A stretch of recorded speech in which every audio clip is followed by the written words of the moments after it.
name is Ann Weaver. I am the sewing editor over at Craft Gossip.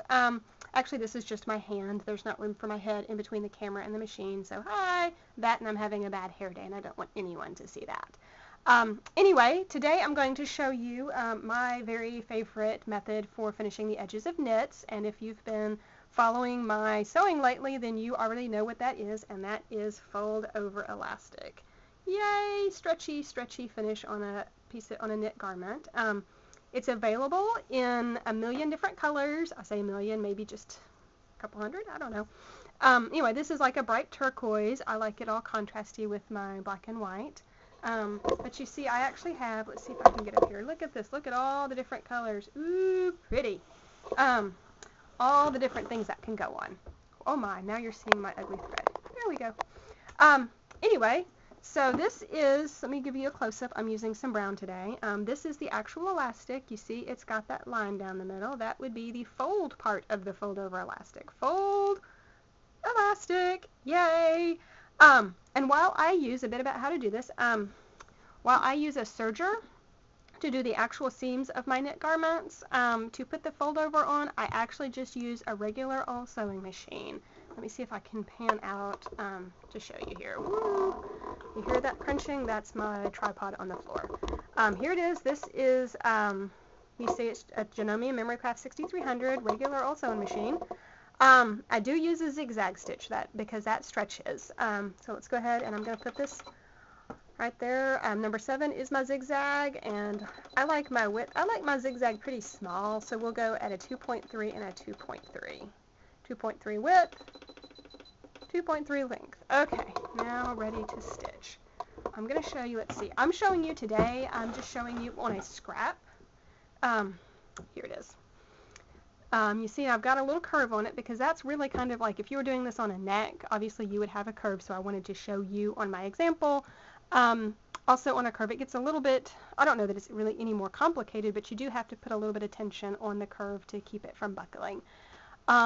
The other thing to note is, let's see, you see my thread, I don't know if you can see this, it's a pale, pale turquoise blue. I would, and I'm going to be sewing with brown, on brown elastic. I would not actually recommend using contrasty thread on your fold over elastic because, let me see if I can show this. See how it kind of like, if you have noticed when you pull elastic or something stretchy, it kind of gets a little bit narrower.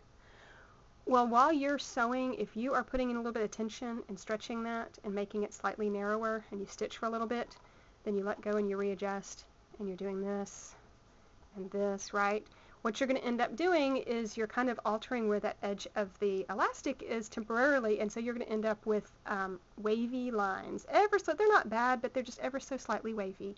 If you use thread that blends with your elastic, no one will ever notice. If you use like light turquoise on chocolate brown, everyone will see it. But of course today I want you to be able to see my stitches, so that's why we're using it. So we're going to get started. What I'm going to do is I just wrap the elastic with that handy little line. You're just going to wrap it around your piece of knit. You want to be sure that your knit goes all the way inside, all the way up to that line, because you don't want it to slip out while you're stitching it. So we're going to hold it, and I just kind of hold it in place and move it under my presser foot and push that down. Once that's down, it's really not going to, the weight of the presser foot will kind of keep it in place, and you can kind of do a little bit more final adjustment.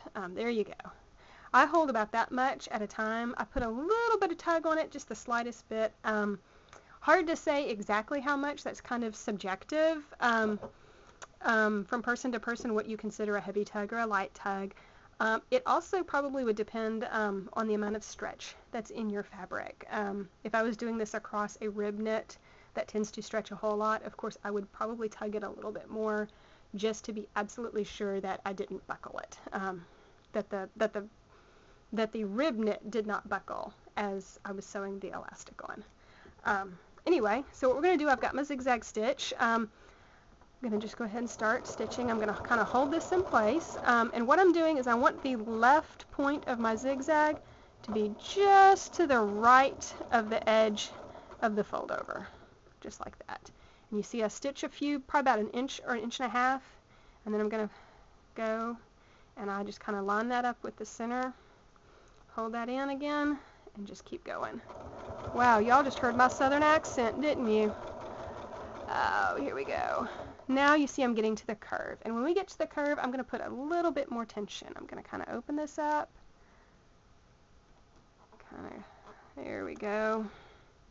Kind of hold this in place with my hands. And kind of guide this. Just keeping it as straight as I can with the tiniest little bit of tension and also keeping that edge curved. Here we go.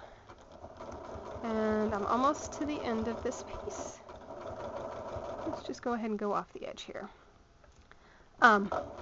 This is something else that I do. I don't actually like measure and say, oh, my neckline is 15 inches or I need 8 inches for this seam. What I do, and cut my elastic to fit that, what I actually do is just keep my elastic all in the big old pile. This is what you can't see. It's all off camera. This is my big old pile of elastic. I just keep it all on there and use however much I need.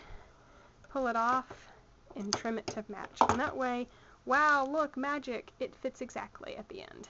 And see over here, I kind of overshot it a little bit. I just trim that. Anyway, there is fold over elastic edging on a piece of knit.